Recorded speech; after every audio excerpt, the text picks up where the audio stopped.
Good afternoon, everybody. How are you today? Hey, how has your day been? Look, this afternoon I'm going to show you how easy it is to make some yummy dairy-free, gluten-free crackers in seconds, in 25 seconds in your Thermomix. And then I'm going to make a really yummy cheese ball following. So come along for the ride. We won't be long today. These are so super quick. So if you're still buying crackers from the supermarket, it's your time to learn how to do it otherwise. Now I've put it in the planner for today. Let's get straight to it. You'll also see dinner having paneer makhani tonight, which is the beautiful buttered chicken with the paneers. I'm going to actually, when I'm done now, later make actually some paneer, which is really easy. It's vinegar and milk, can you believe it? So I'm going to do that later as well, but I will probably do that off camera. You guys will have enough of me by then. So let's get cooking. You can see by scrolling down the steps and things like that, but we're just going to go start cooking. Preheat the oven to 170. I just heard that beep. Good afternoon, Anne. How are you this afternoon? Set 2 baking trays aside. I'm going to just do one. I'm actually going to halve this recipe today. I'm not going to show you how to roll it out, only because one of my children has taken the roller. You know how I showed you yesterday how to do it and how to fold the corners to get really nice edges? Go back and check out yesterday's video, because I haven't got a roller today. I've got the kids out there looking for it now. So I'm going to tip it out. I'm going to put it aside. I'll make the cheese ball, and you'll just have to go see how to roll it out between 2 sheets of baking paper with beautiful edges on yesterday's video. Okay, fresh sprigs of rosemary. I am cheating today. I am going to use some straight off my rack in here. If I can find the rosemary. No, I can't. You know what? I'm going to go parsley because I can't see the rosemary. Having one of those days. Just roll with it. Can't find the rolling pin. Can't find the rosemary. Parsley will do. Now, normally it would chop it. It would normally be from your garden. Now, it could be, it doesn't have to be rosemary. It could be parsley. It could be thyme. There's a lot of variations there on what you could use. And it would chop that down. The next thing is tahini. Now, you can make tahini in your Thermomix. It does not take very long. It takes about a minute to blend it down. What I do find is it does need at least probably 100 grams to make it nice and consistency. I've got some here. I'm going to use this. I'm only doing 50 grams. I'm doing half a batch. I'm hoping I can remember to stick to that. I'm not even sure if I've got enough sesame seeds for a full batch either. So tahini is just milled down sesame seeds. So that's what tahini is. It looks a bit like peanut butter. It tastes a bit like earthy nutty. It's got a distinct flavour, and it can come in both brown and black. Sorry, I'm having trouble getting this out. And by the way, it gets stored in the fridge. Again, if you store it well in the fridge, it won't really go off, which is nice. I mean, they always put a best before date on it, but it's like a nut and an oil, so it really doesn't go off. Hey, Ange, lovely to see you this afternoon. All right, nearly there. 50 grams I'm aiming for. Now, I'll show you the black tahini as well. It's pretty cool. Had it for a while. I was gifted that by a beautiful customer a while ago, the black tahini, a couple of years ago. TM5 days, actually. That's how overdue that one is. All right, there we go. 53 grams on that. Let me just show you the black tahini, because it is different. Like, it doesn't look like peanut butter like the other one does. Check that out. Black as black can be. So, how cool. It'll just change the color of the bickies. It doesn't really smell different. It doesn't really taste different, in my opinion. Okay, so there's our tahini in. Some coconut oil. Doesn't really matter if it's set or not set. This time of year, you'd expect it to be set. I'm putting in 40 grams. In that goes. You know what? I reckon you could probably put butter in for those of you who don't have coconut oil. Although then it's not going to be dairy free. Okay, but I think you could actually get away with the butter because it's going to act the same way in there. 2 eggs. I'm doing 1 egg. Where is that egg? Now, you know the trick. Crack your egg on this little corner here. It's a nice triangular corner, so you get a nice smooth cut in the egg, so to speak. So I'll put that aside. Next, okay, some black sesame seeds. I don't have black sesame seeds. I've got the remainder of a packet of white. Use what you've got, okay? Don't feel like you have to go to the shop and buy black because it says black. If you've got white, use the white. So I'm going for 15 grams here, and I'm hoping I've got enough. Whoa, you know what? I've got about 2 grams left. I'm just going to put it all in. It's going to be over, but no recipe is going to call for 2 grams of sesame seeds. So there we go. I can put it on the shopping list. Okay, coconut flour. So this might be a little unusual one for you. This is it. You can actually mill down desiccated coconut and shredded coconut. Mill it down till it's fine and powdery, but it doesn't quite get as fine as this. So it is worth buying it if you're going to use it all the time. If it's a once off, you can probably get away with the desiccated or shredded coconut. Okay, 40 grams in this case. Hopefully I got enough. Everything's starting to run a little bit low. Oh, there we go. All right, some salt. The thing to know with the coconut though that I just want to share is that you do want to give the mixture time. Sometimes you need to give the mixture time to absorb into the coconut. It actually takes a moment to suck that liquid in. So if your batter starts out a bit runny, give it a little bit, give it 5 minutes and you'll find that it changes texture. So now that was 1/4 teaspoon of salt rather than half, and some pepper, and now we're done. So with the lid, give this a turn. It actually doesn't take long. It's 10 seconds, and I think it's, or 25 and then 10, or it's not long. Let's do it. 10 seconds, speed 4, off it goes. Just put everything out of the way. If you're cooking along at home tomorrow, this is clean up time. And I love the fact that we get those little batches of time to clean up our workspace. Anyone else get interesting things in their workspace? Where is the camera? Look at this. Yep, just what Mummy needed on her bench in her pantry. Have no idea why. Joy of mummyhood. Okay, cut the dough into 2 even portions. That's it. We're done. How cool is that? Let me show you the mixture. Now, if you use the black sesame seeds and the black tahini, obviously your mixture is going to have a different look to it. But being that I use the pale colours, it's going to be pale. That's okay. All right, 2 layers of baking paper like the other day, like yesterday. We'll just get a spatula and scrape this out. I'm going to leave it in a pile and I'm going to move straight into the cheese ball, which I'm not going to wash out the bowl. Although, those of you with second bowls, feel free to brag about it in the chat. You could just put your second bowl on if you want. I am saving my second bowl for the paneer later though, because I want a nice clean bowl for that. All right, so let me put this onto the mat. Not the mat, sorry, the baking paper. I've got a big rectangular piece of baking paper down here. You want to then push it into a ball. I might just show you the beginning of this step. Excuse me while I adjust the camera. You can see there it's a bit of a crumbly, looks like an apple crumble topping kind of thing. So we're just going to push it together. Actually, you know what it looks like? It looks like Anzac slice. That's the texture. So you want to push it together. Now, if you start with something that resembles a square, you've got more chance that when you roll it out, it becomes a square. So you put the top paper on. By the way, this is a perfect recipe to use if you've got a cracker cutter from the mix shop, it's the perfect recipe for the cracker cutter. My cracker cutter's in the caravan, so not today. Maybe it's hanging out with my rolling pin. No, because I used it yesterday. I'm going to give it a go with a jar. I'm not sure how successful I'll be. Here's a funny story while I'm rolling. I came home from your house the other day actually, and one of my glasses was broken on the bench. One of my favourite, like drinking glass from, you guys might have seen them before. They have beautiful purple and yellow patterns on it. So those of you who've watched me a while, you might have seen me use that on a live sit. Sometimes I bring water in and have a drink. Anyway, the children decided to roll out pizza dough. And they couldn't find enough rolling pins, so one of them tried to use a glass, like a drinking glass, and they smashed it. So I came home to that the other day. I'm like, oh no. It was one of those ones we bought like pre-children. Like it was kind of really pretty. It was like a don't put through the dishwasher. Someone had hand printed it. But anyway, that's okay. Life as a mum. But yes, you can see I'm pushing this out. Look, I am going gentle. A jar is not ideal. So I am going rather gentle, but you can see it's starting to push out. This will probably go to the sheet of the size of the baking paper, if I give it enough push outs. What I will do quickly though, is I'm just going to show you how to do the sides, for those of you who don't want to go back and watch yesterday's. So pick up your top layer, put a little bit out the way, fold over the corner, push it back down, lay this over the top, and then spread out that excess up and down. Okay, push it one way, push it the other way, and then turn it, but rotate it the same way each time. So that you can rotate it this way, and you're going to keep pushing that excess around until you end up with just one side that just has a little bit of excess out there.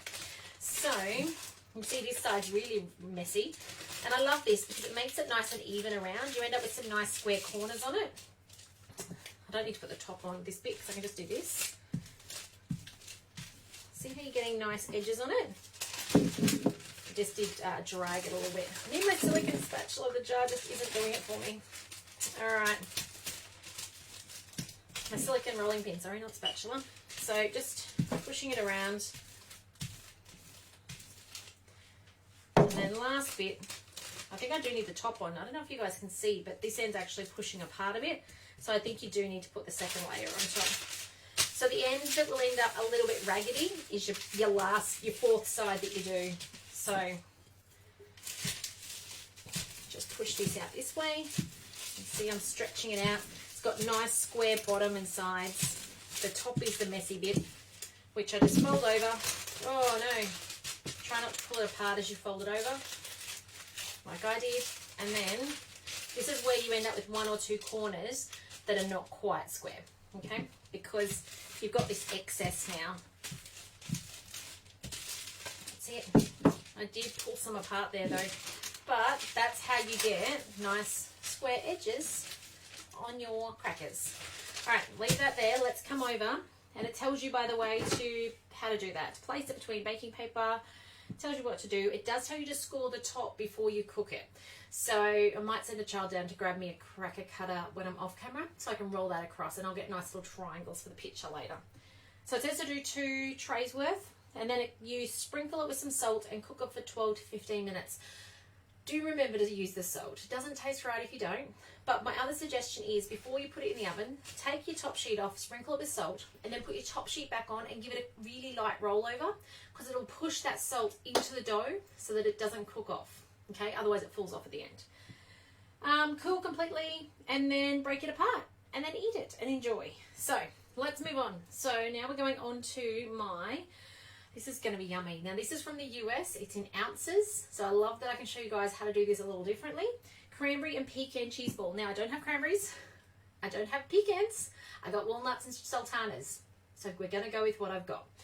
So let's get cooking. Start cooking. First things first is pecans, and it says, oh sorry, let me get this camera sorted, guys. Where is that? Back we go. Oh, sorry. There we go. All right. 2.5 ounces, 2.5 ounces of pecans. So this is walnuts. We're going to chop these down. It's about 75 grams. Remember, multiply by 3 out of 0. I was all over the shop yesterday. I was giving you guys wrong maths advice.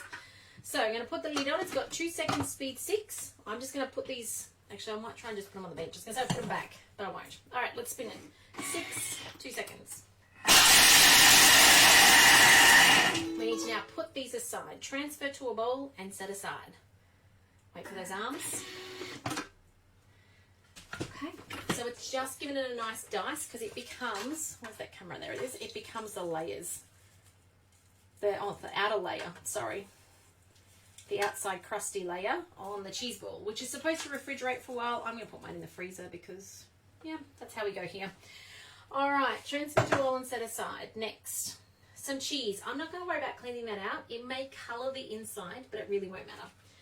Now, it's got aged white cheddar cheese. I have no idea what that is. So I went for a vintage cheese. Kind of thought that maybe might be what they're after. Wasn't really sure. I'm not a cheese fancy person. I'm just a everyday, normally tasty cheese. So let's just put this in. So it's 4 ounces. So we're putting in 4 times 3 is 12, out of 0, 120 grams. You only really need to know that when you're shopping, because then you're thinking, oh, do I need 1 block, 2 blocks? How much blocks? That'll do. Next, 2 ounces of dried cranberries, or in my case, sultanas. So 60 grams that will be. I presume these are going to get slightly chopped down in here. Now, the next thing is some thyme leaves. Yeah, I didn't get them out of the garden. I think I've got thyme in here, though. I normally do. There is. Okay, and then lucky last is just the cream cheese. Oh, no, not yet. Hang on. No cream cheese yet. 5 seconds, speed 6. Off it goes.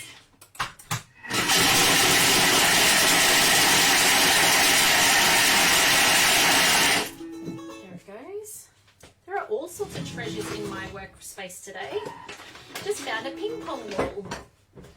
Look, now ping pong wall. All right, next. Okay, 8 ounces of cream cheese, and it says room temperature. You guys know that I don't do room temperature. I do how it comes. So it has just come out of the fridge, and it'll be 8, 16, 24. It'll be one of these, or maybe a little bit under, but I'm going to put the whole lot in. So just make sure you cut it up so it's small enough to go down to those blades. I think recently, was it yesterday I did that video, and it stayed up on top of the blades. It was Monday, where I did the creamy sun-dried tomato one, and they stuck up above the blades for the whole blend time. So make sure it's small enough, the components, that you really do need to break it into its 4 bits to go down those blade shafts. All right, perfect. Next, now put the lid on, and 5 seconds, speed 7. We're nearly there, and we're nearly done.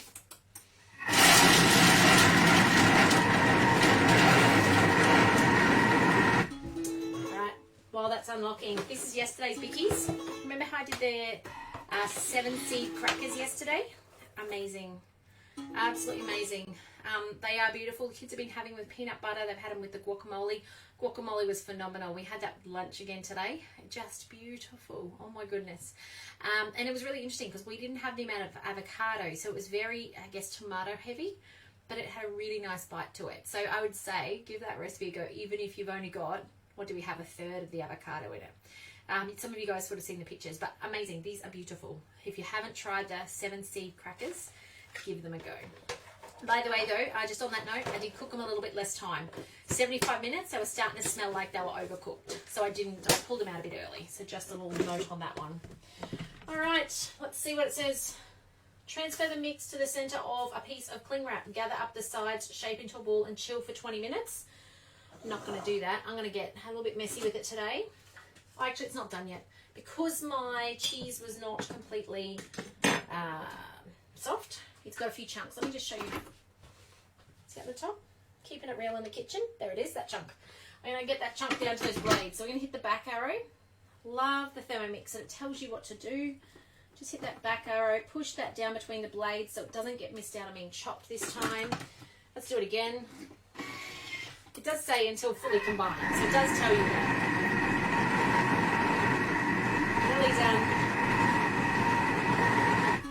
Let's see if it's combined enough this time. Now, I'm not going to, as I said, put it in the fridge to chill first. I'm just going to put it in a rough ball, roll it in the thing.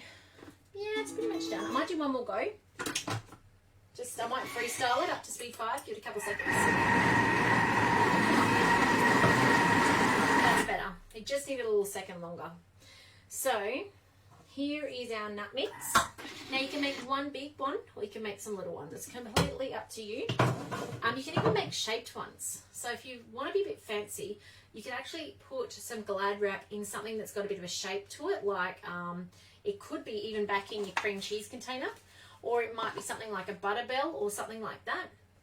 And then you've actually got a shape that it will then set with and then be able to coat from that shape. So don't think it just has to be a ball. However, I'm just going to do boring old ball because this is for the family. So, and they never get food like this. So they think this is amazing. They're like, Mum, like just for the week, guys, don't get used to it. So I'm just using my spatula because you guys know how much I dislike rubbing it in my hands, trying on all accounts to avoid it. And there's kind of a ball I made. And so now into here, let's see if I can do this without getting too messy. So what's it tell us to do? Transfer, shape it in a ball in your cling wrap, transfer to the fridge, then roll it in reserved pecans to coat, and then refrigerate till ready to serve.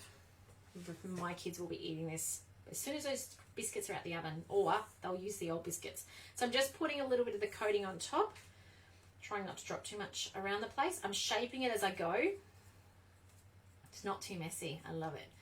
And we're just about done. So, check this out. Who needs to refrigerate it? Look at that.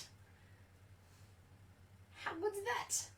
So that is your little cream cheese, pecan and cranberry, or today, walnut and sultana balls in your Thermomix. How cool is that? Who needs to go buy these things for ridiculously overpriced when you can make them yourself in your Thermomix in seconds? How cool is that? All right, I'm going to love you and leave you. Have a fantastic afternoon. Take care. I look forward to seeing you back on here tomorrow. I might even be live again this afternoon. Just watch this space. It just depends on how crazy the home gets in the afternoon as to whether I can do this or not.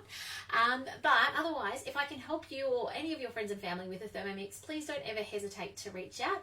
I am so passionate about helping people get their kitchens changed and places becoming homes becoming easier and simpler with a Thermomix in it. So let them know about the page. Let them know about, if you're watching on YouTube, some of you guys watch from YouTube, let them know. I'd love to get them started. I'd love to show them that there's an easier way for us to do life in a kitchen, because we all have to eat, and certainly life is not slowing down anytime soon. So take care, and I will see you tomorrow. Bye guys.